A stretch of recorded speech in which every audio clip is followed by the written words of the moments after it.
మర్చిపోయి చిప్పు దొబ్బినట్టుంది. అందుకే ఎవరెవరో ప్రెస్ మీట్లు పెట్టి సంబంధం లేకుండా చంద్రబాబు నాయుడు గారి పైన, ఈ ప్రభుత్వం పైన విమర్శలు చేయాల్సే ప్రయత్నం చేస్తున్నారు. మీ విమర్శలు, మీరు చేసే ఆరోపణలు ప్రజలు నమ్మరు.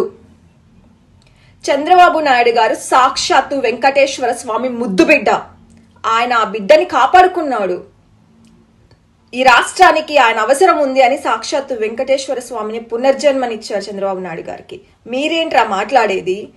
మీ ప్రభుత్వంలో పరమ పవిత్రమైన తిరుమల తిరుపతి దేవస్థానంలో పందులు తిరుగుతాయి, గుడి చుట్టుపక్కల గంజాయి దొరుకుతుంది, ఇష్టం వచ్చినట్టు అన్యమత ప్రచారాలు జరుగుతాయి, ఆ కర్రలు ఇచ్చుకొని కొడతారంట పులిలొస్తే.